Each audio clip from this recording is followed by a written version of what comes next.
ఈ కాశీ మహాక్షేత్రంలో ఇటువంటిది కట్టడం, అటువంటి అందానానికి సంబంధించినటువంటి రూము, అంత పెద్ద రూము కట్టడం, అది చూస్తేనే ఆకలి తీరిపోతుంది. అంత అందంగా ఉంది కాశీ మహాక్షేత్రంలో.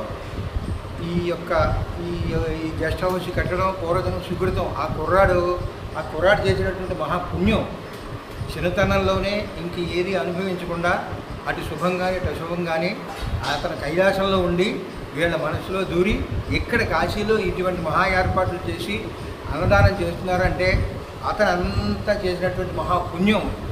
వాళ్ళ అమ్మ నాన్న వాళ్ళ తాలూకు వాళ్ళందరూ కూడా మోక్షాన్ని పొందుతారు. మహా అద్భుతమైనటువంటి పని ఈ యొక్క కాశీ మహాక్షేత్రంలో చేయాలి అంటే ఎన్నో కోట్ల జన్మల్లో పుణ్యం చేసి ఉంటే కానీ కాశీ క్షేత్రంలో అడుగుపెట్టరు. అలా అడుగుపెట్టి వెళ్ళిపోకుండా ఇలాంటి విద్యా సంస్థలో ఇలాంటి ఏర్పాటు చేసి చాలా అందంగా అంత పెద్ద అన్నదానానికి సంబంధించిన రూము కట్టి ఆ రూమ్ చూస్తేనే ఆకలి తీరిపోతుంది. అంత కట్టి వీళ్ళు సేవలు చేస్తున్నారంటే ఇది ఇంకా అభివృద్ధి చెంది ఆ విశ్వనాథుడు, కాలభైరవుడు, అన్నపూర్ణ, విశాలాక్షి అందరి సహకారంతో అందరూ వీళ్ళని ఎప్పుడు కాపాడుతూ ఇది దినదిన ప్రవర్ధమానం అయ్యి వీళ్ళ యొక్క అటు 10 తరాలు ఇటు 10 తరాలు ధరించి విశ్వనాథుడి సంపూర్ణ అనుగ్రహం వీళ్ళు పొందుతారు.